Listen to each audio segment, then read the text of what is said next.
Bonjour à tous, bienvenue dans le racontage, l'émission où de sinistres inconnus vous racontent mal une histoire préalablement bien racontée dans un livre. Je m'appelle David, je suis en compagnie de Clara. Bonjour Clara.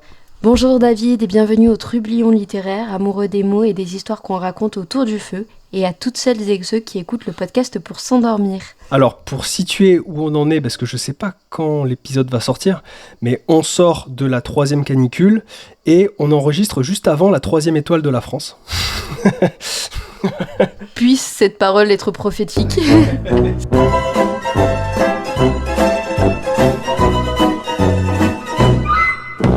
Aujourd'hui, nous allons parler d'un texte quand même pas mal connu, parce qu'on va parler de Bonjour Tristesse de Françoise Sagan, paru en 1954. Un des textes que tout le monde semble avoir lu, sauf que c'est pas vrai, je crois.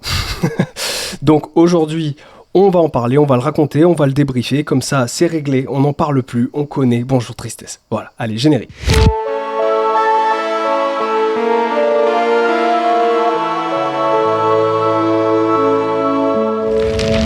Donc Bonjour Tristesse, sorti en 1954, c'est le premier roman de Françoise Sagan. Françoise Sagan, née en 1935, morte en 2004.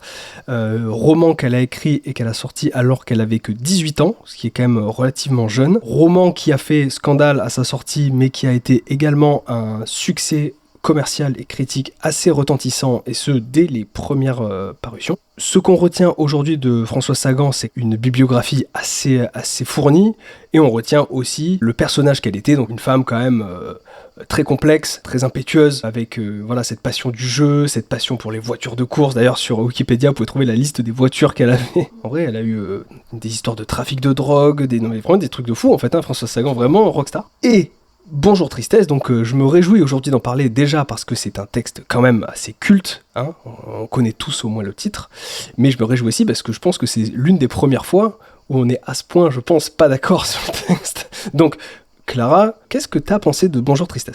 Je vais essayer de ne pas être aussi acerbe que j'ai détesté ce roman, mais je l'ai profondément détesté. Je pense que si je l'avais lu beaucoup plus jeune, entre un Modiano et un Duras, probablement que dans ma jeunesse je l'aurais apprécié, mais là je sais pas, le seul point positif dans ce bouquin, c'est que à un moment donné il finit, et non, c'est terrible. J'ai trouvé les personnages profondément creux, il se passe rien, et en même temps il est censé se passer beaucoup de choses, enfin j'ai pas aimé du tout ce... Ok, d'accord. Bon, ça a le mérite d'être très clair. À l'inverse, moi, j'ai aimé. Alors, quand même, pour teinter ce que je dis, on en parlait tout à l'heure entre nous, mais c'est un livre qui est fatalement moins bon que son titre, parce que le titre est exceptionnel. Il vient d'un poème de Paul Éluard, et c'est vrai que ça tue, en vrai. Bonjour Tristesse, en vrai, c'est un trop beau titre, et il avait déjà fait tout le taf pour être un truc culte, ce titre, quoi. Enfin, finalement, tu peux même écrire un livre pourri. Si t'as un titre aussi génial, il y aura une postérité. Mais c'est ce qui s'est passé. Moi je trouve pas. Moi je trouve que le livre est quand même cool. Moi ce que j'ai aimé dans ce livre en fait, c'est ce côté finalement très très cut, très rapide. Je trouve que ça reste quand même assez frais, je trouve, dans son côté très direct. Il y a une espèce de fougue un peu juvénile que je trouve intéressante. J'aime bien quand même ce qu'il est, tu vois, ce côté un petit peu insaisissable et tout. Et j'aime aussi un autre truc que je développerai plus tard, c'est ce côté un petit peu mature dans son immaturité. Je trouve que là on pourrait faire un oxymore comme ça, je reviendrai sur ça, parce que c'est un livre qui est un petit peu immature, mais qui est fait quand même avec un certain recul, que je trouve pas inintéressant. Bref, on va commencer le racontage, et on s'arrête comme d'habitude pour en blablater. Avant de commencer, comme toujours, suivez-nous sur les réseaux, sur Instagram, allez nous suivre sur les plateformes de streaming, sur la plateforme que vous utilisez pour nous écouter. D'ailleurs Clara, on a passé la barre symbolique des 4000 écoutes, merci à tous. Bravo. Merci, c'est super. Allez, on y va. Dès le début de Bonjour Tristesse, Cécile raconte un été qui semble idyllique sur la Côte d'Azur. Soleil, argent, liberté et plaisir facile.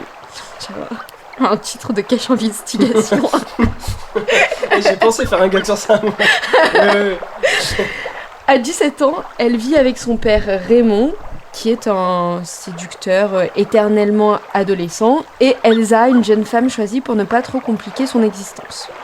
Leur bonheur repose surtout sur l'insouciance et l'absence totale de contraintes. La vie luxueuse, la chaleur torride du Sud. A priori, c'est deux tropes qu'on reverra beaucoup, enfin deux thèmes récurrents dans la carrière de Sagan. Je sais pas, j'ai rien lu d'autre, mais a priori, c'est le cas. Donc, ouais, effectivement, les vacances se passent bien et tout. Un jour, Cécile rencontre un certain Cyril, qui est un étudiant en droit. Il semble plaire à Cécile, pourtant peu à même d'apprécier les hommes jeunes. D'ailleurs, elle le dit, je cite, « Je n'aimais pas la jeunesse, je leur préférais de beaucoup les amis de mon père, des hommes de 40 ans, qui me parlaient avec courtoisie et attendrissement, me témoignaient une douceur de père et d'amant. » Là déjà, ça fait partie de ces petits trucs qu'elle va mettre, Françoise Sagan, c'est des petites provoques. En fait, c'est un livre qui se veut assez provoque, parce qu'en fait, ça, le fait qu'elle préfère les hommes plus âgés, tout ça, ça reviendra pas vraiment dans l'histoire. Là, c'est juste histoire de mettre une petite punch et de faire déjà un petit peu scandale dès les premières pages du livre. Et en fait, le soir, Cécile remarque que son père est un peu nerveux. Il dit, j'ai une arrivée à vous annoncer. Et là, il annonce qu'une certaine Anne, ancienne amie de la mère de Cécile, va venir les rejoindre. Et Anne, elle avait déjà joué un rôle important dans l'éducation de Cécile. Elle lui avait appris, je cite, comment s'habiller et comment être une jeune femme séduisante. Son retour fait ressurgir un univers beaucoup plus exigeant que celui dans lequel vivent Cécile, son père et Elsa. Pourquoi ? Parce que Anne incarne presque l'exact opposé de leur mode de vie. Elle est sérieuse, elle est cultivée, elle est entourée de personnes intellectuelles. Et c'est pour ça qu'elle contraste fortement avec Raymond et Cécile qui, eux, privilégient Enfin, ce sont des hédonistes, donc ils vont privilégier le plaisir et la spontanéité. Et en fait, c'est cette opposition quasiment structurelle qui va venir forger une grande partie du roman, parce que d'un côté, on va avoir la liberté, l'insouciance, le désir, qui vont être incarnés par Cécile, par son amant, et de l'autre, on va avoir la discipline, la raison, les conventions sociales, qui, eux, vont être incarnées non pas par les adultes, mais par Anne, dont elle va être la représentante. Ouais, exactement. Et là, on est à la fin du premier chapitre, et ça, je trouve ça assez dingue. C'est qu'en fait, ce chapitre, il est très court. Le livre, d'ailleurs, est assez court, et je trouve que c'est quand même follement expéditif. Genre, tous les personnages sont présentés en moins de 2 ou 3 pages, dès le début. Là, on a vraiment tous les personnages, je crois qu'il y en a plus d'autres, vraiment. Donc, il y a une espèce de fougue expéditive. Je trouvais ça cool, quoi, je trouvais ça bien. Bref, Cécile profite des derniers jours avant l'arrivée d'Anne, qu'elle redoute, parce qu'elle kiffe chiller au max sur la Côte d'Azur avec son daron. Le jour de son arrivée à Fréjus, le daron Raymond et Elsa vont chercher Anne à la gare. De son côté, Cécile croise Cyril et elle lui fait part un peu de son appréhension de cette arrivée de Anne. Et quand elle revient chez elle, Anne est déjà arrivée. Elle lui dit, ça me fait plaisir de vous voir, où est votre père ? Et Cécile dit, il est allé vous chercher avec Elsa. Et Anne dit, ah bon, Elsa et tout, elle semble la connaître. Et Cécile est assez étonnée de voir que Anne est troublée à cette information. Donc là, on voit que le nœud du problème de l'œuvre se laisse déjà découvrir. Le père, Elsa et Anne. Anne a une réaction à laquelle Cécile ne s'attend pas. Et en fait, Anne, c'est un personnage un peu compliqué pour Cécile, c'est-à-dire qu'elle éprouve pour elle des sentiments qui sont un peu ambivalents, c'est-à-dire l'amie d'une mère, une femme qui nous a aidés à grandir, et d'un coup, on a un peu ce rejet. Et en fait, quand Anne a ces petites réactions, il y a Cécile qui découvre, en fait, chez une femme qu'elle admire, de la fragilité. Ouais.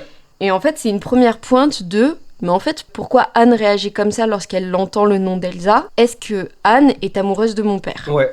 Voilà, et donc la question est posée assez tôt, et c'est surtout qu'on va avoir 2 réactions entre une Anne qui est assez directe pour l'instant, qui est un peu...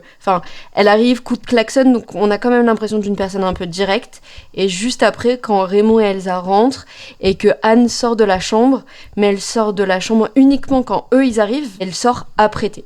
C'est vrai, oui c'est vrai. Quand le père et Elsa reviennent, effectivement elle sort apprêtée. Cécile, au sujet du visage d'Anne quand elle apprend que Raymond est parti avec Elsa, je cite, « La découverte de ce visage vulnérable m'émouvait et m'irritait à la fois. » Et ça aussi c'est un point important dans l'œuvre, c'est qu'il y a un rapport complexe de Cécile à Anne, on va le voir tout le long, mais elle l'admire comme tu dis, mais elle a quand même un truc au fond d'elle qui est agacé à l'égard d'Anne. Et le soir, Cécile se remémore sa sortie de pension, parce que c'est Anne qui l'a récupérée à sa sortie de pension, je crois, si je me souviens bien. Elle se souvient de sa vie luxueuse à Paris, la complicité avec son père. En fait, se dessine un peu une personnalité assez fougueuse, assez indomptable, à l'image de l'autrice. Et ça, c'est un truc assez clair, c'est qu'en fait, Cécile, c'est vraiment un miroir de Françoise Sagan sur beaucoup d'aspects.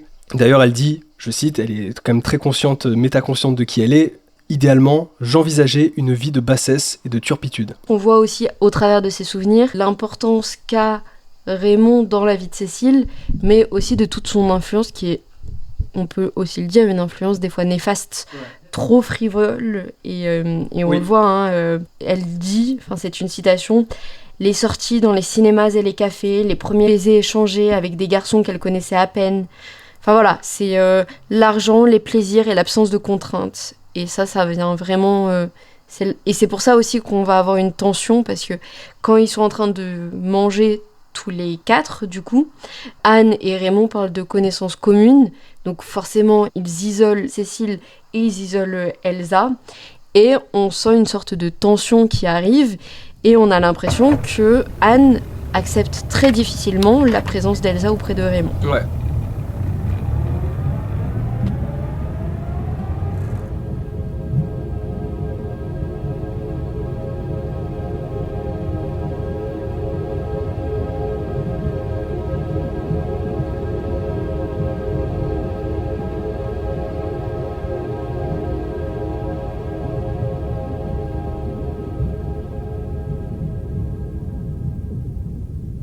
Au lendemain de cette première soirée, alors il y a beaucoup de passages où je parle des sentiments de Cécile parce que j'ai l'impression que la Côte d'Azur, c'est un personnage à part. Ouais, mais c'est-à-dire soleil, chaleur, mer, qui sont une seule entité, tu vois. Ouais.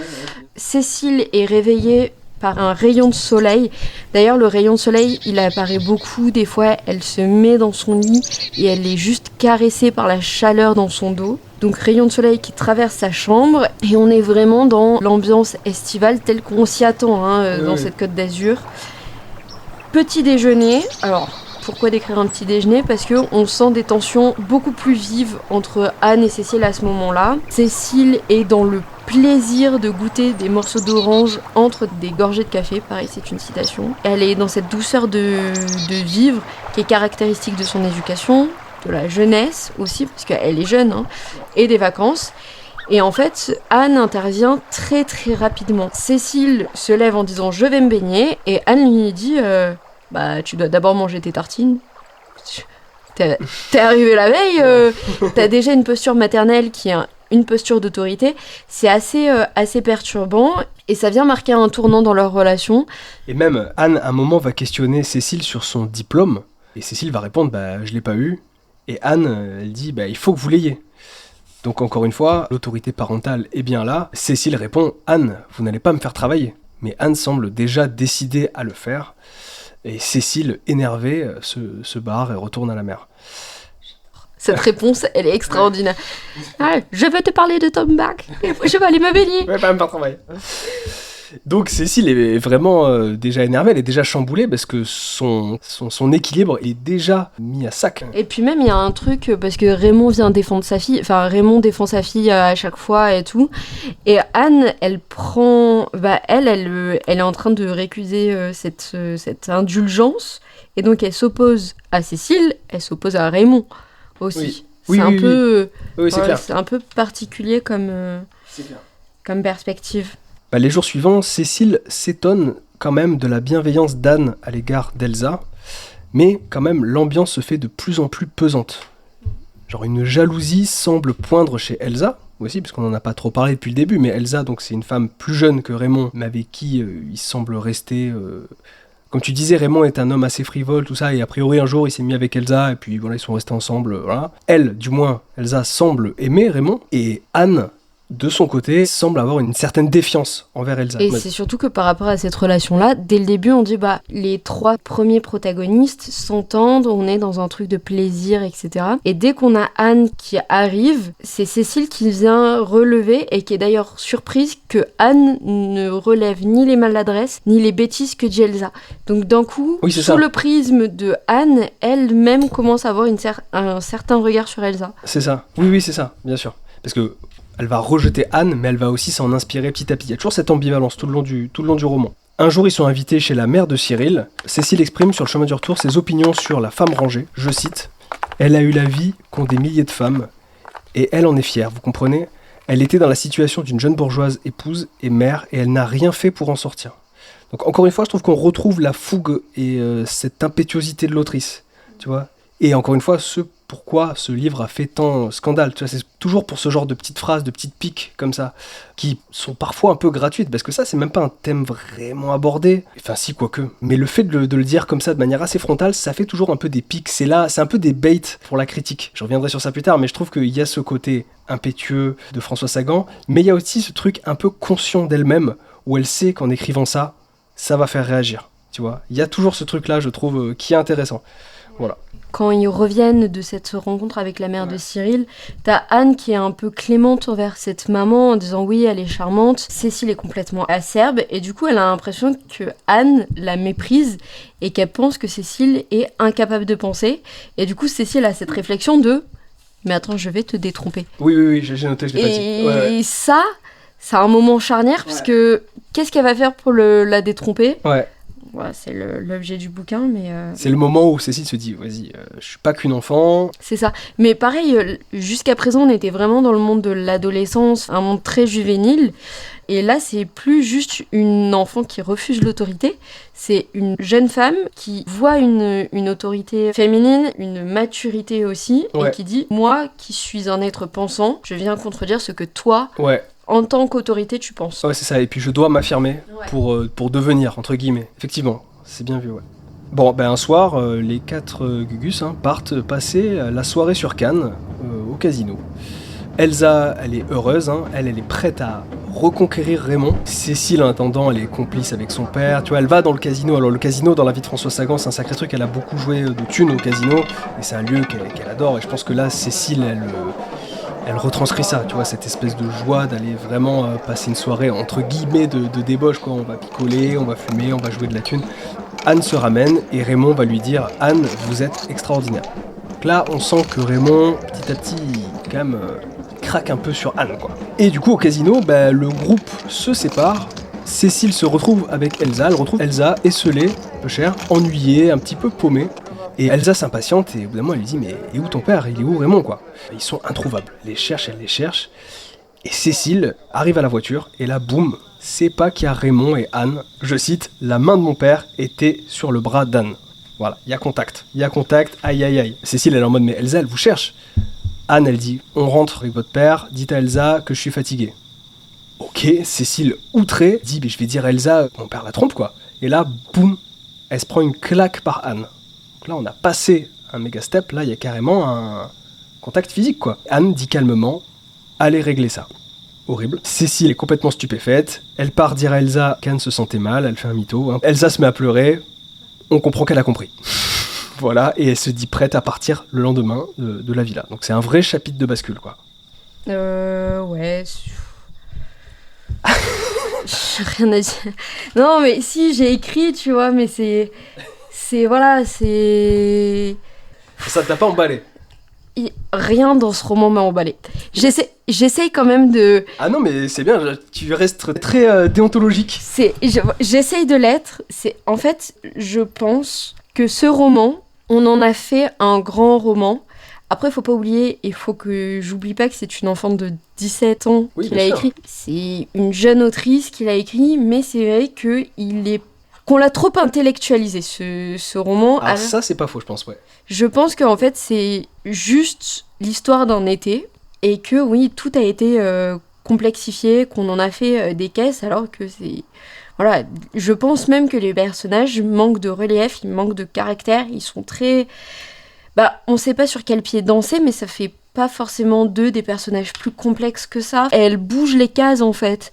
Oui, le papa, c'est un hédoniste, et puis, hop, il change de facette, mais ça fait pas du papa quelqu'un de plus complexe que ce qu'il n'y paraît. Enfin, après, on va avoir Cécile qui va se retrouver dans sa chambre en train de fumer, en train de penser à quelque chose. On est dans le topos littéraire de la cigarette et de la réflexion, entre guillemets, j'allais dire à la française, mais telle qu'on nous l'a souvent dépeinte dans les photographies, livres, etc.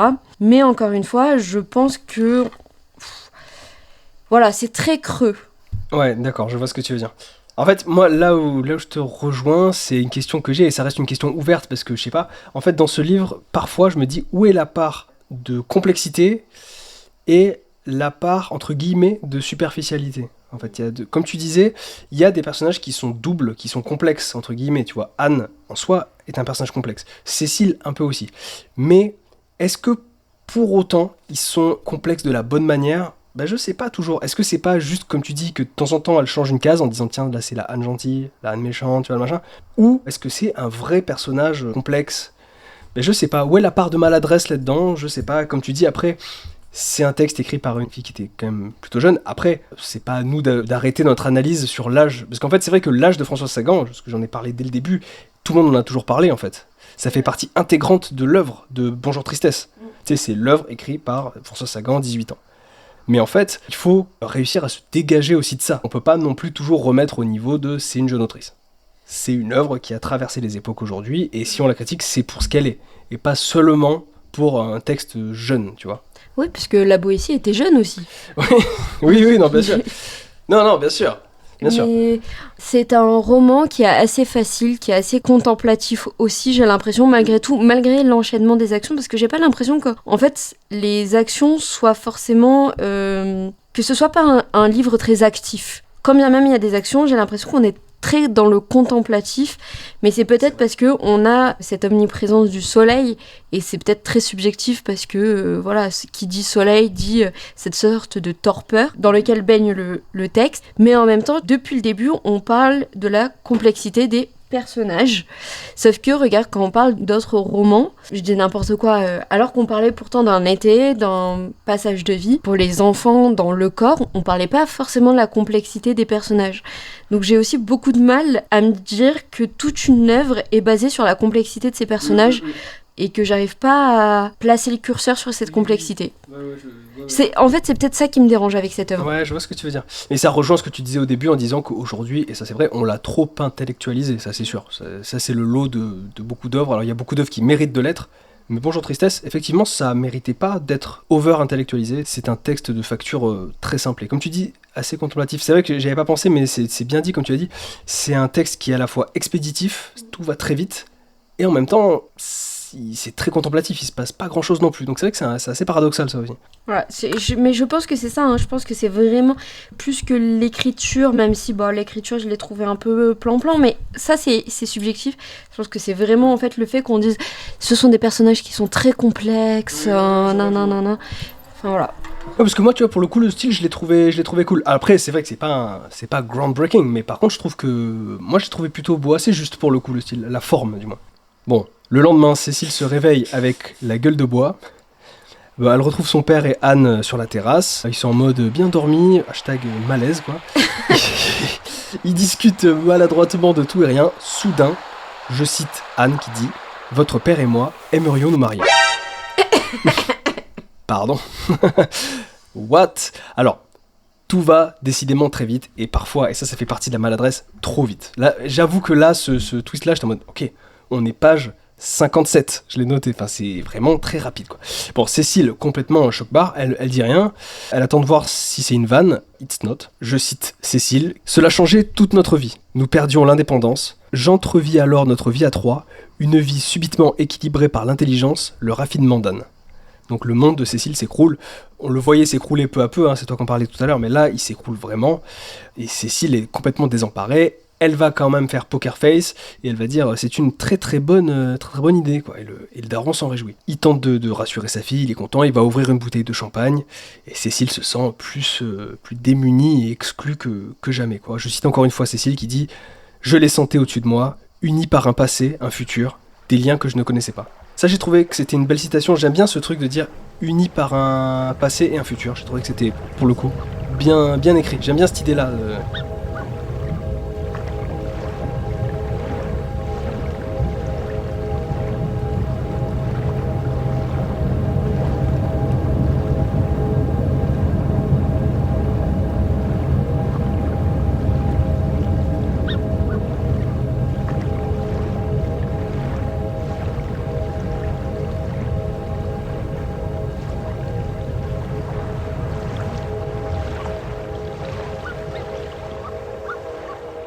Au cours de la semaine suivante, Elsa est absente et Anne, Raymond et Cécile se consacrent à des projets d'aménagement de la maison. Peu à peu, la vie de Raymond devient plus organisée et plus bourgeoise. Anne apparaît calme, douce, pleine de confiance, et ensemble, ils donnent l'image d'une famille qui est unie, qui est équilibrée. On a aussi beaucoup de questions de la part de Cécile, qui essaye de comprendre ce qui pousse Anne et Raymond à vouloir se marier, parce que Anne est une femme sûre d'elle, elle est élégante, elle est intelligente, mais elle la trouve pas faible, et elle la trouve pas sensuelle non plus. Elle comprend pas l'attirance qu'elle a pour son père et elle suggère que le père est probablement flatté qu'une femme aussi intelligente que Anne Larsen ait accepté de l'épouser. Bref, ça a des conséquences sur la relation entre Cécile et Cyril, parce que Cyril est toujours là, malgré les pages, il tient bon.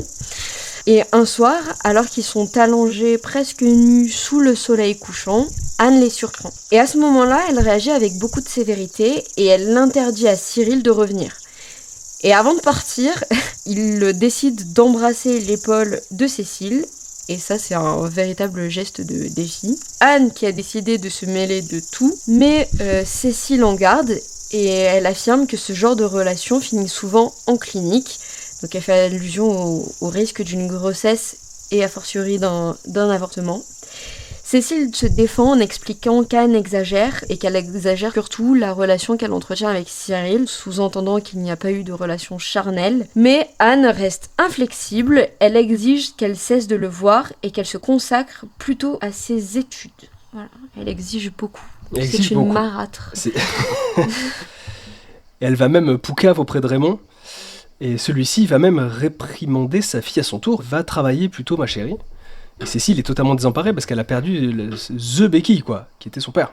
Qui là commence à se ranger du côté d'Anne. Dès le lendemain, et ce malgré elle, Cécile se retrouve à bosser pour ses examens. Pour son rattrapage d'examen. Je sais même plus ce que c'est, je crois que c'est le... C'est le rattrapage parce qu'elle doit le passer en octobre. Voilà, c'est ça. Oui, c'est ça, c'est pas qu'elle était.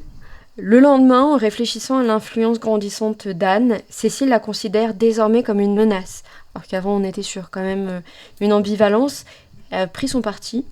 Elle a le sentiment qu'Anne cherche à contrôler aussi bien son père qu'elle-même et se persuade qu'elle doit l'écarter de sa vie pour retrouver sa liberté. Elle repense à la relation privilégiée qu'elle entretenait avec son père, parlait librement de tout, d'amour, de mort, de musique. Et maintenant, elle se sent isolée, elle a l'impression que tout ce qu'il partageait avant, il le partage désormais avec Anne. Et on arrive sur la deuxième partie du roman. Coupe du monde oblige, on va faire une pause fraîcheur en allumant le ventilo. Et on revient après ce petit interlude.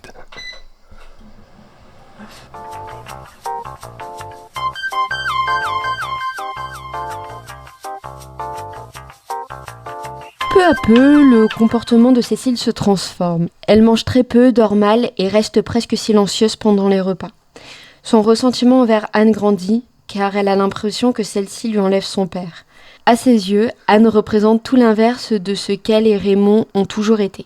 Elle craint qu'elle leur fasse perdre ce qui faisait leur bonheur, leur complicité, leur liberté, leur spontanéité, leur joie de vivre et leurs ouvertures aux autres. Mais en même temps, une autre partie d'elle essaie toujours de défendre Anne, puisqu'elle sait qu'Anne n'agit peut-être pas qu'avec des mauvaises intentions.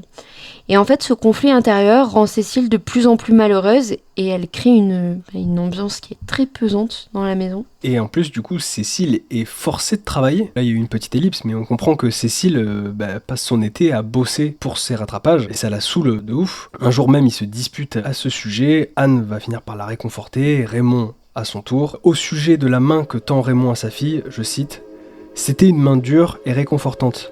Elle m'avait mouché à mon premier chagrin d'amour. Elle avait tenu la mienne dans les moments de tranquillité et de bonheur parfait. Elle l'avait serrée furtivement dans les moments de complicité et de fou rire. » Toujours ce rapport à son père qui est quand même très doux. Les jours passent, Cécile est triste, et puis un jour, ding dong, c'est Elsa qui revient chercher ses valises. Alors, Cécile l'invite dans sa chambre, Elsa lui demande si Raymond est heureux. Cécile, elle est en mode ouais, c'est... Anne est surtout habile, elle lui raconte tout, elle lui raconte que Raymond et Anne vont se marier. Elsa, plutôt étonnée, et Cécile d'un coup, elle finit par craquer et lui dit il faut pas que ça se fasse, Elsa, il faut vraiment pas que ça se fasse. Cécile est résolue à agir pour que ce mariage n'ait pas lieu. Et Cécile donc demande à Elsa de l'aider. Elsa, plutôt confuse, elle est en mode mais qu'est-ce que je peux faire ? Et Cécile dit allez retrouver Cyril et dites-lui de venir, et à 3, on trouvera bien une solution. Et Elsa s'en va plutôt saucée par ce revirement de situation. Mais je trouve que c'est un passage assez étrange parce que Cécile a compris qu'elle était en capacité de manipuler les autres. Parce que c'est pas juste j'ai un plan, on va m'aider à nous débarrasser d'Anne. C'est très facile de manipuler les autres en fait. C'est vrai. Et ça, après, c'est une réflexion qu'elle va vraiment avoir et qu'elle va écrire. Et dire, mais en fait, je pensais pas que ce serait si simple. Oui, je l'ai noté ça aussi, effectivement. Mais c'est vrai que là, elle n'a pas encore de plan vraiment. Par contre, elle dit quand même aller chercher Cyril, qui n'a rien à voir normalement, comme si elle avait déjà une esquisse de plan au fond d'elle, alors que plus tard la narration dit qu'elle n'avait vraiment aucun plan pour le moment, quoi. Et puis elle dit oui mais Raymond tu sais c'est un grand enfant, il t'aime encore. On a quand même les prémices d'un plan, conscient ou pas, mais oui. Elle jette toutes les graines en fait. C'est clair. Et le soir, Cécile éprouve du remords. Et elle se fait douce auprès d'Anne, et elle regrette un peu sa discussion avec Elsa. Et elle se dit, ok, je vais quand même écouter ce que me dit Anne, je vais bosser. Ce chapitre se termine donc sur un truc un peu ambivalent. Il y a un truc un peu fin quand même, je trouve, sur l'ambivalence des sentiments, tu vois, et des soubresauts de l'âme. Alors encore une fois, est-ce que c'est de la finesse ou est-ce que c'est de la maladresse, je sais pas. Mais là, Cécile a déjà un petit peu changé d'avis au sujet d'Anne. Elle est en mode, mais non, en fait, c'est peut-être Anne qui a raison et c'est à moi de travailler. Le lendemain, Cécile repense à la soirée qu'elle a passée la veille avec son père et Anne. Tous les trois ont bu, ils ont ri, ils ont discuté. Elle a même confié à son père qu'elle envisageait de faire carrière dans la littérature. Très marrant, le pont avec Sagan. D'ailleurs, il y a beaucoup de passages où, quand ils sont en voiture, Cécile explique sa joie face à la vitesse. Ah oui, clairement. Oui, les bagnoles toujours. Raymond s'est montré enthousiaste et ils ont beaucoup ri ensemble. Anne participait aussi à cette bonne humeur, même si elle restait plus discrète. Mais pendant la nuit, Cécile a été malade parce qu'elle avait trop bu.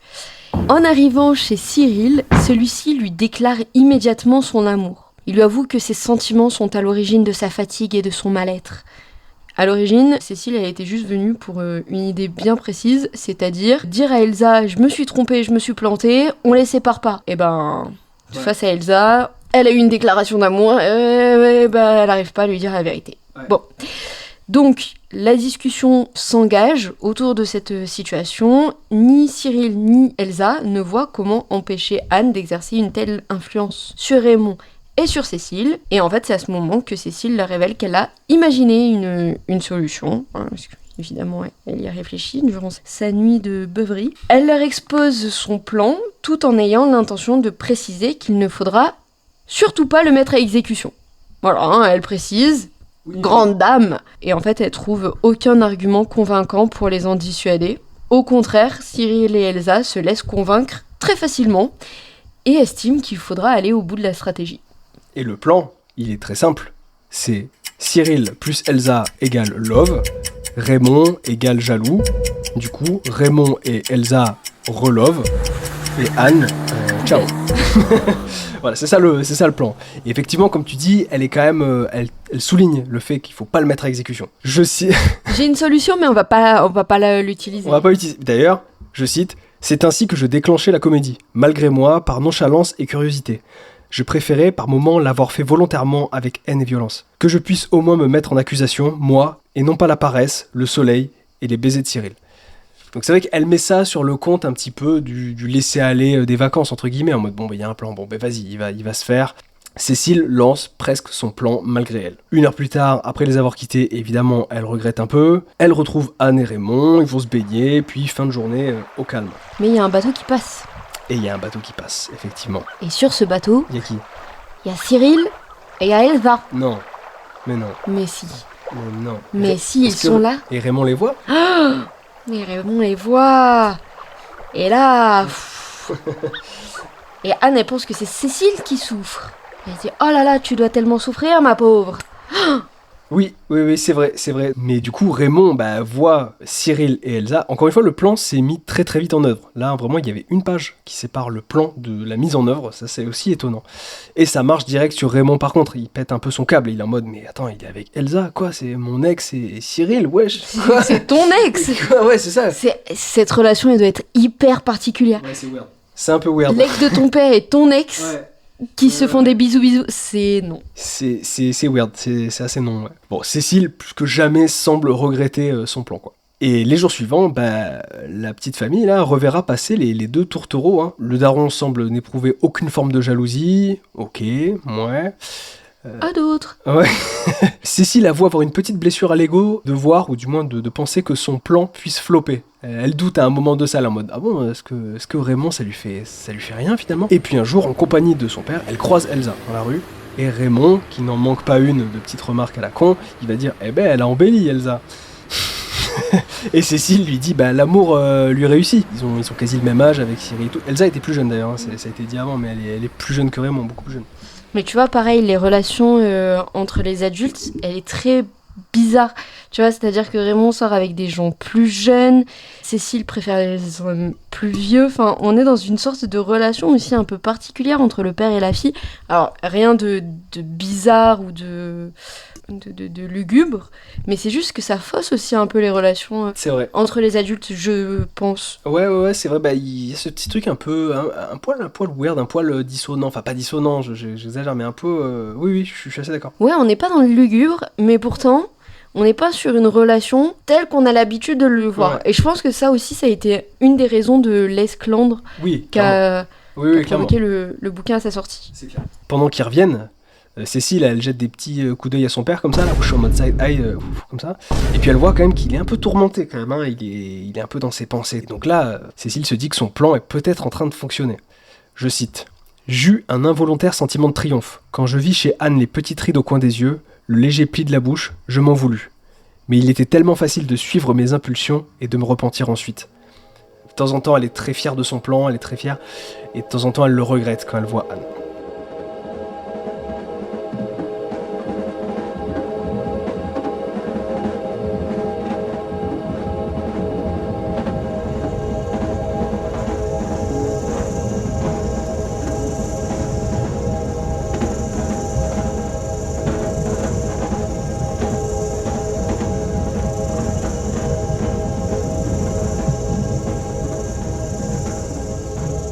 Une semaine passe, Elsa et Cyril continuent leur petit manège, et Cécile, de son côté, fait semblant de travailler l'après-midi dans sa chambre. Alors qu'elle fait du yoga, voilà. Jusqu'au jour où Anne vient frapper à sa porte, et elle découvre que Cécile lui ment, et qu'elle préfère faire du yoga et faire la position du chien de tête en bas, plutôt que sa dissertation de philosophie. Furieuse, elle lui reproche son manque de sérieux, et la critique avec une grande sévérité. Blessée, en colère, Cécile quitte aussitôt la villa et court rejoindre Cyril. Lorsqu'elle arrive chez lui, elle hésite un instant, elle est prête à repartir, mais Cyril la retient et ensemble, ils vivent leur première véritable intimité, puisque jusqu'à présent, ça n'a aucun sens ce que je veux dire, mais ça allait se passer, on était sur le point de rupture. Première véritable intimité, donc c'est aussi le récit des premières fois. Et ce jour-là, donc Cécile découvre à la fois la peur, la tendresse, le plaisir, mais aussi un profond sentiment de bonheur. Et c'est avec ces sentiments-là qu'elle rentre à la villa. Et là, elle craint vraiment que son visage ne trahisse les moments qu'elle vient de passer avec Cyril. Cyril qui est censé être avec Elsa et à qui on a interdit de relationner. Et en fait, Anne est installée, elle est en train de lire et elle lui pose aucune question parce que ça ne se voit pas sur le visage. Et en fait, donc Cécile vient repenser au moment partagé avec Cyril. Là, elle essaye de s'allumer une cigarette. Sur sa cigarette, elle n'arrive pas à l'allumer. Les allumettes s'éteignent. Alors, pourquoi je parle de ça ? Mais c'est parce que des fois, en fait, les événements ont une résonance dans le moment d'écriture. En fait, Cécile, on la voit adulte. Et en fait, elle dit que, bien des années plus tard, elle donne à ce geste une valeur profondément symbolique. Et en fait, à chaque fois qu'une allumette refuse de s'enflammer, elle pense à ce moment. Pareil, quand Anne lui avait demandé alors, est-ce que t'as eu ton bac ? Et alors, il faudrait que tu travailles. Et que Cécile se jette à la mer. Elle sort une petite pierre rose et bleue que la narratrice, dans le présent de narration, était en train de manipuler. Donc on a quand même ces petits jeux de ping-pong, c'est pour ça que je parlais de ça. Mais c'est parce que ça a vraiment un impact plus tard. Oui. Mais ouais, et ça, on peut revenir sur ce qu'on disait dans Le Corps de Stephen King. C'était une remarque qu'on avait de ce truc de le présent de la narration et le passé de l'histoire. Et cette vie qu'il y a eu entre les deux. Et là, c'est vrai qu'il y a ça aussi. Comme tu dis, le coquillage, elle dit à un moment, maintenant, quand j'y repense, quand je le retouche, je repense à toute cette histoire. Tu vois, c'est une espèce de foreshadowing de ce qui va se passer dans l'histoire, mais ça montre aussi que dans le présent de la narration, la personne est encore affectée par cette histoire. Ça, je trouve ça cool. Mais ce moment de la cigarette, je trouve ça aussi étonnant, parce que c'est quand même un geste de douceur d'Anne vis-à-vis de Cécile. Mais il y a toujours ce truc de... tout simplement, c'est trivial, mais je me dis, mais qui fait cloper sa fille de 17 ans ? Parce que Cécile ne se cache pas, elle fume, elle boit aussi, avec son père. Mais d'ailleurs, le lendemain, quand il lui annonce qu'ils vont se marier, elle est... bon, alors déjà, elle est complètement choquée, mais elle est aussi en gueule de bois. Ouais. Elle dit, j'ai trop bu du whisky la veille, et donc ça arrive à plusieurs... Ouais, je trouve ça étonnant. Ça, pareil, je sais pas si c'est... Est-ce que c'est quelque chose qui uniquement provoque ou pas, ou est-ce que naturellement Françoise Sagan assumait le fait de fumer, de boire jeune, je sais pas. En tout cas, j'ai vu un truc un petit peu dissonant là aussi, je me dis mais c'est trop bizarre, cette Anne qui pourtant est montrée comme une espèce de mère vraiment droite, là, allume une clope à sa belle-fille. Enfin, je trouve le rapport un peu étrange. Après, on est dans les années quoi ? On est en Oui, 54 on est en 50, ouais, c'est sûr. Est-ce que... Ouais, non, c'est ça la question, c'est est-ce que... Non, on n'avait pas du tout le même rapport... On n'avait pas le même rapport. Mais bon, là, ouais, c'est vrai qu'il y avait encore de l'opium dans les médicaments. Bon, il ouais. y a toujours de l'opium dans les médicaments. Mais là... Non, mais c'est vrai que c'est bien vu. On est dans les années 50, c'est une autre époque. Quelques jours plus tard, une nouvelle dispute éclate à propos des études. Vraiment, les études, c'est la chose dont il ne faut pas parler. Cécile se montre une fois de plus trop désinvolte, ce qui pousse Anne à faire quelque chose qui est un peu... voilà. Il y a des moments où Anne pète un plomb. La première fois, c'est au casino, elle lui assène une gifle. Là, elle l'enferme dans la chambre. Mais ce qui est très pernicieux de la part de Anne, c'est que Cécile ne s'en aperçoit pas directement. Elle n'entend pas le clic de la porte, enfin de la poignée. C'est qu'à un moment donné, elle a soif, elle veut sortir pour se chercher à boire. Et là, la porte est fermée. Suit une véritable crise de panique. Elle se précipite contre la porte. Elle essaye de forcer la serrure. Et en fait, elle va vivre cet épisode plus tard comme son premier véritable contact avec la cruauté. Enfin, c'est fou, tu vois. Ouais, c'est que là, le move, il est quand même assez jobard, quoi. Et c'est d'ailleurs son père qui vient lui ouvrir plus tard. Et puis, le seul truc qu'il a à lui dire, c'est il faut que tu sois gentil avec Anne. Et Cécile, elle retourne dans son roleplay. Elle est en mode ok, je vais m'excuser. Son père lui demande es-tu heureuse ? Elle dit oui, on s'entend bien. Je comprends qu'elle a plus d'expérience que nous. Je suivrai bientôt son exemple. Cécile joue complètement le jeu parce que là, je pense qu'au fond d'elle, elle a vraiment la haine contre Anne à ce moment-là, quoi. Mais tu vois, je trouve que c'est un step au-dessus de celui de la gifle où, alors, encore une fois, il faut le prendre dans son contexte de on est dans les années 50. Elle a dit quelque chose qui a choqué. Il y a eu une réaction violente et physique de la part de Anne, mais c'était une action qui était vraiment prompte. En fait, c'était une réaction prompte. Ouais, très très spontanée. Merci. Ouais. Et encore une fois, c'est à mettre dans le contexte des années 50 où l'éducation n'était pas du tout la même qu'aujourd'hui. C'est pour ça que c'est pas tolérer la gifle, mais ça l'a recontextualisé. Tandis que là, le fait de l'enfermer dans la chambre, on est un degré supérieur, effectivement, dans la cruauté. C'est surtout qu'elle aurait pu le faire et venir l'ouvrir ensuite en disant qu'est-ce qui se passe ? Non, elle attend plusieurs heures. Ouais. Et ça, c'est... Oui, c'est quand même un step au-dessus, je suis d'accord. Le lendemain, Cécile et son père partent faire une balade, et soudain, Raymond voit Elsa et Cyril allongés dans les aiguilles de pin, par terre comme ça, en train de se faire des bisous.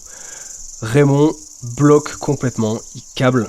Cécile, elle est en mode vas-y, on y va.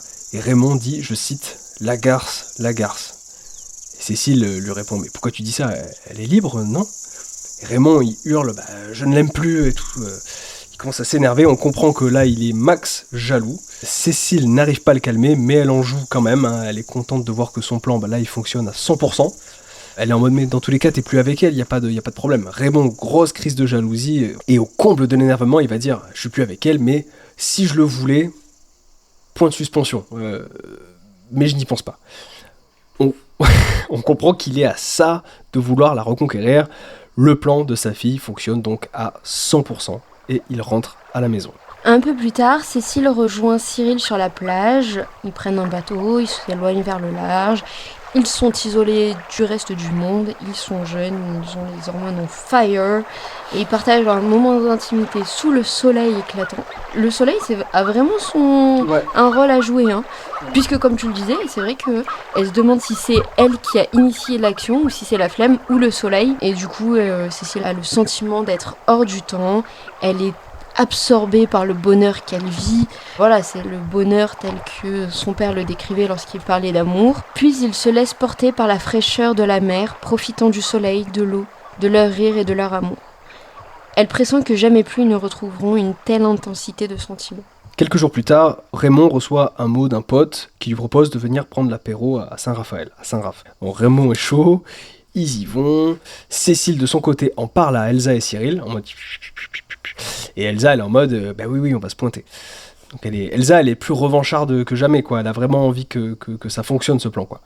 Donc, la famille part pour le bar du Soleil. Ils y retrouvent un certain Charles Webb et sa femme. Ils boivent des coups. Raymond dit Anne et moi allons nous marier au fait, hein. Et Webb complètement kécho, il est en mode waouh, mes compliments, hein, c'est une magnifique idée, voilà. Et puis soudain il se retourne et il dit oh putain, mais qui je vois là-bas? Est-ce que ce serait pas Elsa Mackenbourg? Qu'est-ce qu'elle est devenue belle? Le daron ne peut pas se retenir de dire bah ouais, n'est-ce pas? Puis il se reprend et Anne a spoté ce ton un petit peu évocateur, donc hashtag grosse ambiance autour de la table.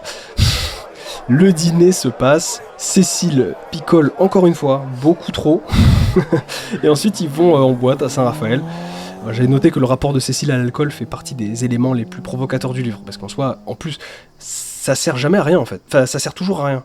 Je sais pas, l'alcool n'a jamais vraiment de sens dans ce livre en fait. Non. Genre là elle est bourrée, elle a une gueule de bois, mais ça n'a pas d'impact narratif, outre le fait d'être bourrée. Oui, c'est ça. Et autre point aussi, et qui je pense aura son importance par la suite, c'est que Charles est en train de se plaindre ouvertement de l'argent que son épouse dépense pour entretenir de jeunes amants. Ah oui, c'est vrai. Encore un rapport de couple intéressant. C'est ça. Et en plus, c'est l'ancien compagnon d'Elsa. Oui. Et du coup, quand il en parle, quand il parle des relations que sa femme a avec d'autres jeunes hommes, il cache absolument pas son amertume, il est très ouvert à ce sujet-là, et sa femme, elle, est très largement acerbe. Ouais, c'est vrai. Et pendant la soirée, du coup, Elsa se montre avec Cyril, hein, ils dansent, tout ça. Raymond, ça l'agace. Cécile s'étonne du calme d'Anne, hein, mais voilà. Ils quittent la soirée plus tard, et Raymond profite du calme de la voiture pour redire à Anne qu'il l'aime, pour la rassurer. Anne lui dit « Vous ne me le dites pas si souvent et ça me fait peur ». Quelque chose se trame et elle le sait. Mais la voiture est décidément un endroit de paix. Cécile va se reposer contre l'épaule d'Anne pour dormir. Et elle s'endort. Donc je trouve que la voiture, toujours, a son importance chez François Sagan. En tout cas là, ici, ça se voit. Tu vois, il y a ce truc de... C'est le truc qui va nous amener à la soirée. Donc c'est un peu cet outil du fun, en gros. Tu vois, c'est le truc que tu vas prendre, tu vas rouler, tu vas aller au casino, tu vas aller en boîte. Mais c'est aussi ce réconfort, c'est cette espèce de caisse hermétique d'amour. Il y a un vrai amour pour la voiture, c'est assez étonnant. Et d'ailleurs, Cécile affirme que Cyril est l'amant d'Elsa, et Anne refuse de la croire. Oui. Voilà, elle lui dit non, tu as trop bu, tu racontes n'importe quoi.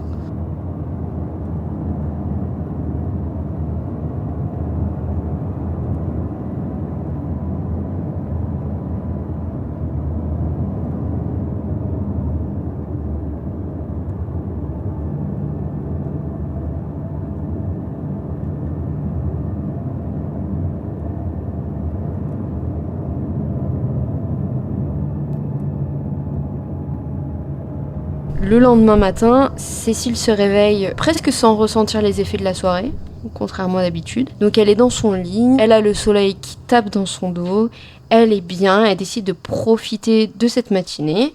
Et en fait, là, elle a les souvenirs de la veille qui lui reviennent. Elle repense à sa confidence sur Cyril, qu'Anne n'a pas prise au sérieux. Elle repense à sa dispute avec Madame Webb, parce qu'il y a eu une petite dispute qui a été avortée puisque Anne lui a demandé d'arrêter. Mais aussi au calme dont Anne a fait preuve tout au long de la soirée. Elle se remémore également la complicité entre Raymond et Charles Webb, qui partagent complètement leur goût pour les aventures extra-conjugales et amoureuses. Et en fait, de fil en aiguille, plein de souvenirs ressurgissent. Donc elle repense à toutes les autres soirées qu'elle a passées avec son père, avec les amis de son père. Et en fait, en comparaison, Anne lui apparaît plus différente que jamais. C'est vraiment un cas à part, c'est un petit ovni qui vient tout chambouler. Et elle imagine difficilement les amis d'Anne parler aussi ouvertement d'eux-mêmes. Donc en fait, elle a du mal à se projeter dans l'avenir. Et en fait, quand elle le fait, elle se dit mais moi je ressemble aux amis de mon père et non pas à ceux de Anne. Elle n'arrive pas à imaginer Anne dans sa vie et dans la vie de Raymond dans le futur aussi. J'ai l'impression aussi qu'elle voit en Anne une sorte de miroir dans lequel elle voit aussi sa fougue juvénile. Cécile voit le reflet de sa fougue juvénile et des limites qu'elle peut avoir. Tu vois, le côté un petit peu, encore une fois, extrêmement frivole, et quelque chose qu'elle ne veut pas avoir. Il y a aussi une forme d'évitement là-dedans. Ce truc de, j'ai pas envie de constater constamment que mon train de vie, il est critiquable, entre guillemets. Et j'ai besoin de casser ce miroir pour pas me refléter, pour pas me voir. Et puis en même temps, et comme tu le disais si bien tout à l'heure, Raymond va toujours dans le sens de Cécile. C'est normal, c'est lui qui l'a éduquée, etc., etc. Alors que Anne, qui est pas forcément un personnage très agréable, qui est un personnage autoritaire, c'est la seule personne qui est capable de l'amener à remettre sa manière de vivre en question. Donc malgré tout, on a fait de Anne un antagoniste, alors qu'en fait, Anne essaye de protéger Cécile, oui. de lui dire il faut que tu travailles, il faut que tu aies ton bac. Dans la perception de Cécile, c'est l'antagoniste, alors qu'en fait, si on s'extrait de ça, pas du tout. Ouais, pas du tout. C'est juste que nous, on est biaisé par ce prisme narratif. Et pareil, là, Anne arrive avec une tasse de café, et en fait, elle parle avec Cécile, donc malgré tout, elle a quand même ce truc de « je veux essayer de te comprendre », et dans cette conversation, elle lance des perches pour que Cécile remette sa manière de vivre en question, ce qu'elle ne fera Parce qu'elle ne fera jamais, elle n'en prend aucune. Voilà. Elle prend aucune perche. Parfois, on sent que la volonté de Cécile, dans le fait de vouloir que son plan marche et tout, flancher, on voit Cécile flancher, entre guillemets, mais jamais assez longtemps pour que Cécile ne change. En fait, elle est vraiment comme ça, elle a vraiment pas envie d'être Anne, et ça reprend toujours le dessus. D'ailleurs, elle dit, je cite, « Je craignais l'ennui, la tranquillité plus que tout ». Vraiment, et Anne représente ça, en fait. Et la vie que lui propose Anne, c'est une vie de tranquillité, entre guillemets. Bon, les jours passent, Raymond est de plus en plus hanté par son ex, elle qui est devenue, entre guillemets, le symbole d'une frivolité déchue. Un matin, la femme de chambre apporte un mot d'Elsa à Cécile. Il y est écrit « Tout s'arrange, venez vite ». Alors, ok, Cécile retrouve Elsa, et celle-ci lui explique qu'elle vient de voir Raymond. Elle lui dit « Il m'a invité à prendre le thé ». Cécile semble un peu dépassée, forcée qu'elle est d'admettre que son plan a complètement abouti. Je cite, « Cela me donna une impression de catastrophe. Je déteste les dénouements. » Malheureusement, Cécile, il faut qu'il y ait un dénouement quand même à un moment. Au repas, plus tard, elle constate que son daron semble plus détendu que d'habitude. Et puis l'après-midi, Raymond part. On ne sait pas où il va. Cécile passe l'après-midi à la playa, le temps passe. Et quelques heures plus tard, elle remonte à la terrasse et soudain, elle voit Anne courir maladroitement vers elle. Elle vient du bois. Elle se dirige vers le garage et entre dans la voiture. Cécile, elle est complètement sidérée par ce qui se passe. Elle se plaque à la portière. Elle lui dit « Mais Anne, ne partez pas. C'est ma faute, je vous expliquerai. » Anne ne l'écoute pas. Elle pleure. Elle allume la voiture. Elle se barre. Le daron débarque juste après. Il a du rouge à lèvres sur la gueule. Il est en mode « Que se passe-t-il ?» On comprend qu'il était avec Elsa et que Anne les a surpris. Et Anne, du coup, complètement dépassée par les événements, a pris la voiture et s'est barrée on ne sait où. Au dîner, Raymond et Cécile échangent de nombreuses hypothèses sur l'endroit où Anne a pu se réfugier. Raymond finit par raconter ce qui s'est réellement passé avec Elsa. Donc, en traversant les bois, il l'a embrassée sans se douter qu'Anne assisterait à la scène. Et en fait, pendant qu'il parle, Cécile ne cesse de revoir le visage de Anne qui était marqué par la souffrance et la trahison. Et d'ailleurs, elle dit que cette expression de douleur et de désespoir la hante toujours et ça devient pour elle un souvenir qui est presque insupportable. Dans l'espoir de la faire revenir, Cécile propose à Raymond d'écrire une lettre et donc lui, il est très content, il accueille cette idée avec enthousiasme. Bref, il cherche le papier, ils écrivent. Puis là, ils ont l'impression d'avoir écrit un texte formidable et sonnerie du téléphone. Convaincu qu'il s'agit d'Anne, Raymond se précipite pour répondre. À l'autre bout du fil, ce n'est pourtant pas elle, mais la police. On lui annonce qu'Anne est morte dans un accident de voiture sur la route de l'Esterel. Son véhicule a quitté la route avant de chuter d'une 50aine de mètres. Les secours n'ont rien pu faire. Pour Cécile, le reste de cette nuit demeure flou, comme un cauchemar. Elle se souvient seulement du trajet jusqu'à la clinique et d'une lithographie représentant Venise accrochée dans la salle d'attente.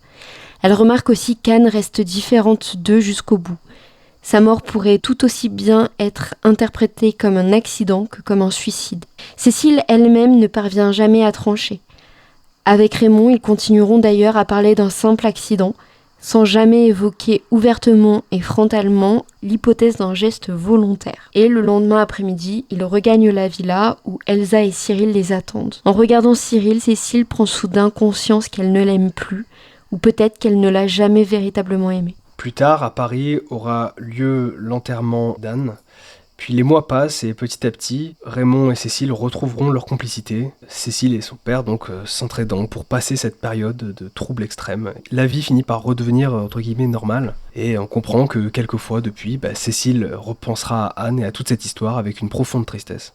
Et je trouve que c'est une fin particulièrement désinvolte parce que si le registre de la tragédie s'est effectué finalement très vite, genre vitesse propre à toute la narration, tu me diras tout va très vite, mais là ce truc de Anne qui sort des bois, qui rentre dans la voiture, le suicide, tout ça va très vite, mais je trouve que la reconstruction entre guillemets post-traumatique s'effectue en même pas quelques pages non plus, et c'est une fin finalement assez douce amère, donc il y a une saveur étrangement dissonante à la fin de ce livre finalement, qui se termine sur un happy end, parce que Cécile retrouve ce qu'elle cherchait dès le départ, l'amour et la complicité de son père. Ouais.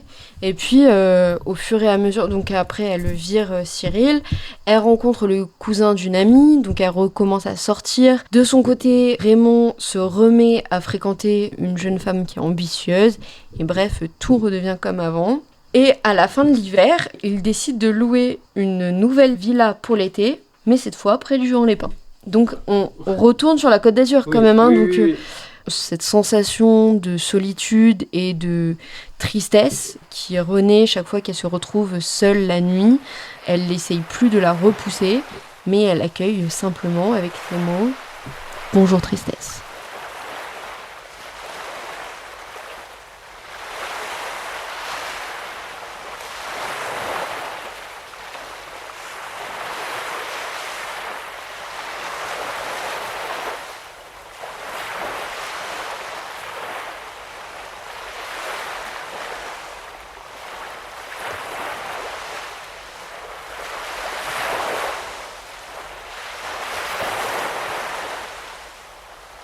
Et c'est ainsi que se clôt le roman. Clara, je ne te sens pas emballée. Je ne te sens pas emballée par ce livre qui pourtant, moi, je trouve plutôt bien. J'ai rarement vu un texte où le personnage était à ce point à la lisière des événements. Bon alors, Cécile est quand même à l'origine du plan qui fait basculer Anne, mais elle est quand même à la lisière de ce qui se passe. Ça reste quand même cet ado qui n'agit pas vraiment. Et tout à l'heure, quand je parlais de maturité dans l'immaturité, c'est là que je trouve le livre intéressant, c'est qu'en fait, le livre a quand même quelque chose un petit peu qui pourrait faire penser à une tragédie antique. Tu vois, il y a quand même ce truc du triangle amoureux, le suicide final, il y a quelque chose d'un petit peu antique, un peu tragique, peut-être pas tragédie antique, mais du moins tragique. Mais là, dans ce contexte-là, je le décrirais comme étant une tragédie papa-maman. Elle reste à sa place d'enfant, en fait, Cécile, tout le long. Et entre guillemets, François Sagan. Elle aurait pu s'ériger comme étant la femme tragique dans cette histoire. Bien sûr. Mais elle a quand même, je trouve, le recul sur elle-même et l'intelligence, peut-être la maturité, de rester à sa place de jeune ado à la lisière de l'histoire, tu vois. Je trouve qu'il y a cette espèce de tragédie, mais qui dépasse pas le cadre familial et dans lequel elle n'a pas encore vraiment place. Tu vois, elle est encore qu'à la lisière de ça. Ça, j'ai trouvé ça intéressant, pour le coup. Ouais, et tu vois, pendant que tu disais ça, qui est très vrai, j'ai réalisé pourquoi j'aimais pas du tout ce roman. Ouais. C'est justement... parce que c'est pas une héroïne tragique. Okay. Parce qu'elle n'incarne aucune action, elle est toujours dans cette zone de flottement, de latence, qui fait d'elle, je trouve, un personnage apathique, en fait. Ouais, un peu. Et ce manque de force, ce manque de caractère, ce manque de morale aussi, je pense que j'ai vraiment beaucoup de mal avec les personnages de Raymond et de Cécile, parce que ce sont des êtres exclusivement nourris par le plaisir. Et c'est vrai que j'ai du mal, mais c'est parce que c'est pas des qualités que j'apprécie. Et donc, j'avais du mal à lire ça, à m'identifier en tant que lectrice à Cécile, parce qu'elle me faisait vivre ce sentiment d'hédonisme complet que j'aime pas. Et c'est peut-être pour ça qu'en retravaillant ça, j'étais plus à même de défendre Anne, bien sûr. Qui elle, en fait, est la seule personne sensée de ce roman. Alors qu'au début, pour moi, c'était Anne Lacon, mais en fait, parce que j'avais le point de vue de Cécile. Bien sûr. Mais c'est le seul pilier de ce roman. Mais tu vois, est-ce que c'est pas le but de l'œuvre aussi, de faire ressentir ça ? Tu vois, est-ce que ce côté un petit peu, entre guillemets, détestable, finalement, enfin, peut-être pas détestable, mais un petit peu détestable quand même de Cécile et de tout ce qu'elle entreprend, tout ça, est-ce que c'est pas le but de l'œuvre ? Tu vois, il y a cette œuvre, on a vu, c'est une œuvre qui a été écrite aussi avec une certaine volonté quand même de déranger, de choquer un peu. Et est-ce que toute la narration n'est-elle pas faite de sorte à ce que tu sois forcément révolté par les actions du personnage? Bah, je sais pas, mais je pense que c'est la même chose qu'être sur la brèche, justement, entre maturité et immaturité. Ouais. C'est que j'aurais tendance, mais c'est parce que j'apprécie pas cette œuvre, encore une fois, il faut le souligner, j'aurais tendance à dire que c'est pas volontaire et qu'elle a juste écrit ça, voilà, parce que elle se retrouve là-dedans, mais peut-être que c'était pleinement voulu, et dans ce cas-là, bah, peut-être que l'ouvrage est beaucoup mieux pensé que ce que je pense qu'il n'est. Ouais. Mais ça, c'est subjectif, encore une fois. Bien sûr, ouais, mais c'est fortement possible. Moi, il y a un autre point, le dernier dont j'aimerais parler, là, c'est sur l'aspect justement choquant, dérangeant, comme ça, pour son époque. Il y a quoi, en fait, dans cette histoire qui peut vraiment choquer les lecteurs à ce moment-là, outre les actions de Cécile? Moi, je me demande aussi si un des trucs qui a le plus révolté n'est pas juste le refus du scolaire. Tu vois, en ça, on peut faire un pont avec L'Attrape-Cœur C'est vrai.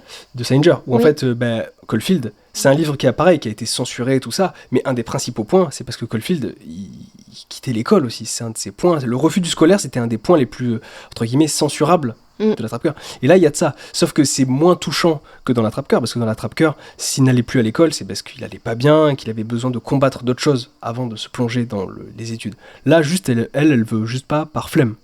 Ouais, Reste là. c'est ça. Mais il y a de ça, je pense que c'est surtout ça qui a choqué à l'époque aussi, c'est ce côté refus du scolaire. Et entre guillemets, refus de se ranger dans une forme de sapience, dans un avenir qui sera nourri par une sapience, je sais pas. Peut-être, oui. Bah, c'est vrai qu'en fait, par flemme, Cécile vient... Tu vois, ça encore, c'est ça qui me dérange.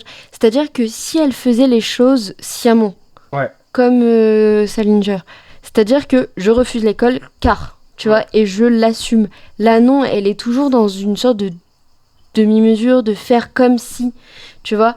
Et c'est peut-être ça aussi, c'est ce manque de personnalité et cette flemme qui fait qu'elle entreprend des choses qui vont à l'encontre de la morale. Ouais. Oui, juste par flemme. Juste par flemme. Ouais, et c'est ça, je pense, le point névralgique de cette œuvre.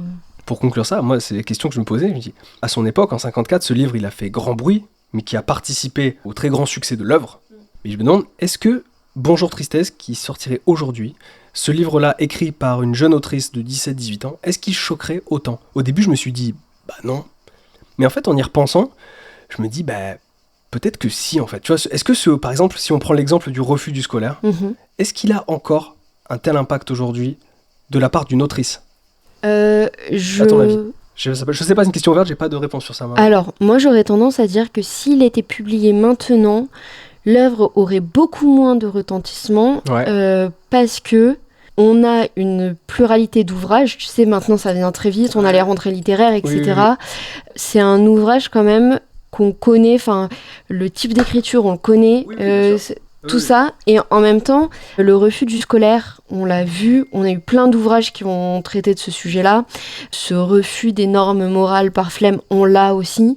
Et je pense qu'on a écrit d'autres choses qui vont beaucoup plus loin dans l'immoralité, qui font que, en fait, ce serait presque anecdotique. Ah, tu penses? Ouais. C'est une bonne... J'ai peut-être complètement tort, mais dans un monde où on a, par exemple, de la dark romance extrêmement trash, écrit par des jeunes qui sont très jeunes, est-ce que une lecture comme ça, qui serait pas lue par des jeunes personnes, mais plutôt par un public plus âgé, est-ce qu'on serait choqué, ou alors est-ce qu'on n'aurait pas l'impression de retrouver une œuvre littéraire qu'on aurait pu lire il y a des années? Tu vois ce que je veux dire? Oui, je vois. Oui, peut-être que c'est juste, c'est ça, la direction, c'est à qui tu t'adresses et quel est le public qui te lit aujourd'hui. Donc, c'est un bon point que tu as. C'est vrai que ça reste une question ouverte sur ça, est-ce que ça choquerait encore? Mais je vois ce que tu veux dire, je suis assez d'accord sur certains points. Je pense que maintenant, les personnes qui liraient ça, ils seraient plus dans la nostalgie de leur propre adolescence. Peut-être. Mais tu vois, là où je me dis l'inverse aussi, parce qu'au départ, je pensais vraiment ça à 100% en me disant, ça choquerait plus du tout. Enfin, voilà. Et après, je me suis dit, mais est-ce que penser ça, de ma part du moins, est-ce que c'est pas, entre guillemets, je mets des mots, est-ce que c'est pas un peu male-gazer le truc? Enfin, entre guillemets, si j'étais auteur de 17 ans, moi, en tant qu'homme et tout, je pense que sortir un truc comme ça choquerait personne. Mais est-ce qu'aujourd'hui, une autrice, quand même, elle se prendrait pas un peu des remarques, quand même, Tu vois, je me dis, est-ce que... Parce qu'on a évolué, et comme tu dis, il y a aussi quand même un gros lot de la littérature qui est allé beaucoup plus loin dans la provoque. Hein, genre, ne serait-ce qu'en France, on a eu les Virginie Despentes, on a eu tout ça, ils sont allés 10 km plus loin. Mais quand même, je pense que cette vitesse-là, cette vitesse numéro 1 dans la provoque, ben, je me dis peut-être que si t'es une jeune autrice, tu te prends quand même des remarques de certains gens. Après, ça vient sûrement du public qui te lit, tout dépend. Peut-être, ouais, peut-être. Je sais pas. En tout cas, on peut peut-être s'arrêter là sur Bonjour Tristesse. On a parlé plutôt pas mal de temps. On a parlé plutôt longtemps. Il fait extrêmement chaud. Oui. Donc on va couper les micros maintenant. Avant de couler. On va couler. On vous fait pas de reco parce qu'on n'a jamais lu d'autres textes de Sagan. Et pour ma part, j'en lirai pas d'autres. C'est clair. Ben moi, je pense pas. Voilà, je suis désolé. Je pense que j'en lirai. On s'arrête sur ça. On va vous faire des bisous. Abonnez-vous comme d'hab. Parlez-en autour de vous. Et puis on se retrouve au prochain racontage. Des bisous. Et des bisous.